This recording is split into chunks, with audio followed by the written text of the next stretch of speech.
What dominated your thoughts yesterday or even today? From morning till now, what has been the dominant thought in your mind? Problems or possibilities, excuses or executions? You need to select your thoughts the same way you select your clothes. I heard that for the first time in a movie and it hit me big time. And I began to ask myself, how do I select my thoughts the same way I select my clothes? But the point is that you cannot select what you're not aware of. Most people don't choose their thoughts. They simply absorb them as they come from different directions. The environment pushes, social media, things around are just pushing thoughts into their mind and they are absorbing them and thinking and pondering and meditating over them. A very important thought selection principle is awareness.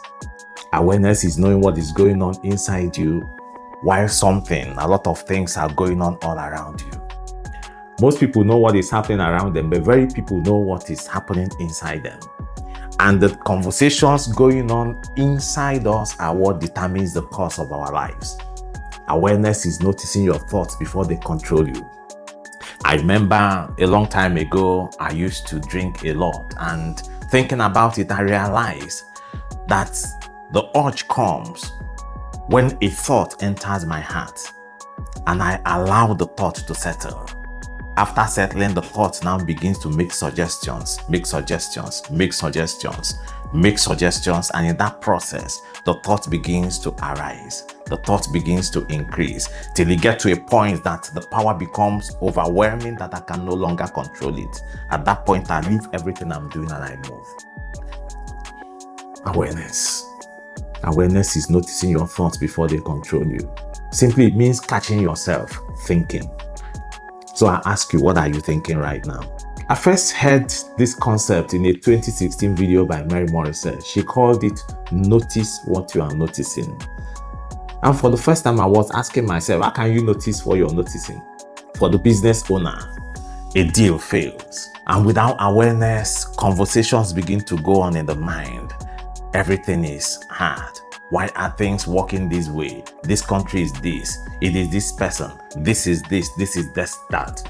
But a person with awareness automatically notices that is beginning to think negatively and immediately checks that thought.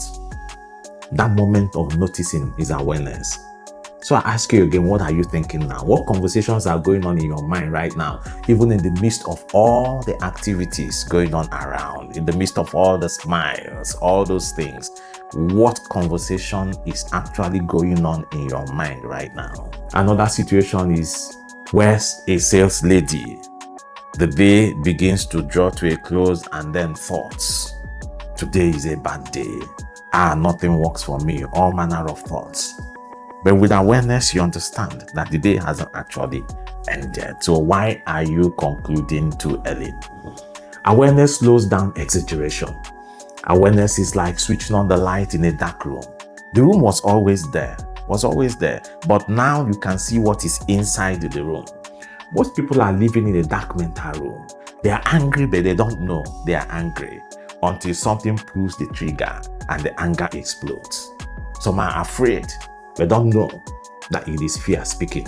A lot of others are discouraged, but then they tell you it's the reality. Awareness turns on the light and you know actually what is going on. I want to look at 3 signs that show you lack awareness. Number 1 is when you react immediately. Something happens and immediately you react. Another one is when you blame quickly. And the third one is when you use words like always, never, when things happen, always, why is this thing always happening? Thoughts like that. It really shows that you lack awareness, that you're not really in control of your thoughts. Other 3 signs that show that someone is aware is when things happen and you pause. You're slow to speak, you pause. Another one is when you notice your emotions. You notice that your emotions is beginning to move in a particular direction, and then you hold it there. Another one is when you question your first thought. When that thought comes, you hold it down and you begin to question it. What's the rationalization behind this? Are these facts of fear? Those are signs of someone that is aware. We look at a simple tool that can be used to understand awareness and make good use of it. I call it the 3 C's. Catch it, check it, and change it. Catch it is you ask yourself, what am I thinking right now? What am I thinking right now? Check it is you ask yourself, is this a fact or is this a product of fear? And the third one is change it. What thought will make me stronger? Just like when a TV series comes and then you change the channel, you ask yourself, what thought will make me stronger? And intentionally engage that particular thought. What thought will add value to this particular situation? And intentionally you engage that thought. James Allen talked about the mind as a garden. In that book, As a Man Thinketh, he said that the mind can be compared to a garden. Either you intentionally cultivate your garden or environment will cultivate it. Whichever way, things will definitely grow in the garden.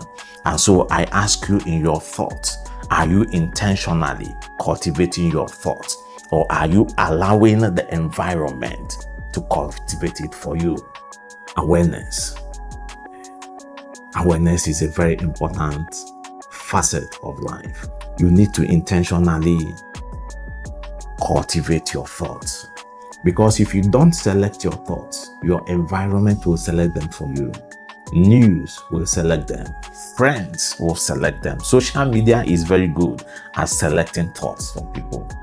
Economic pressure will easily select thoughts for you. However, awareness gives you back control of your thoughts. Now, when a particular thought begins to come, you say, no. You change the channel. In the Bounce Up community, we simply define awareness as the power to observe your thoughts without obeying them. You are not your thoughts, but you are the selector of your thoughts.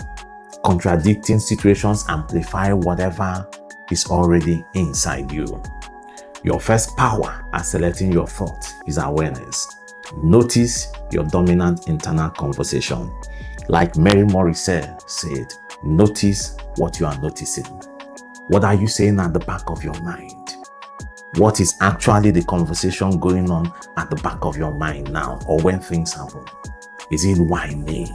Why are things like this always happening to me? Is it only me? Or the nation is responsible for this? Oh, the government is this, the government is that. What are you saying? What are you really saying? Today, I have just one assignment for you. Every 3 hours, pause and write one dominant thought you are having. Do that for the day. At night, open the book, review them, and ask yourself, be truthful to yourself.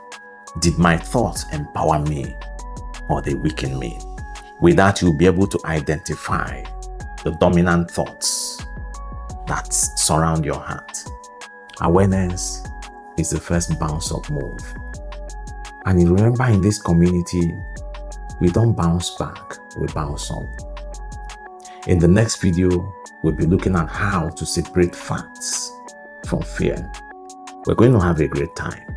I remain Okey Udeichi, the bounce up expert, rewriting stories and rebuilding nations.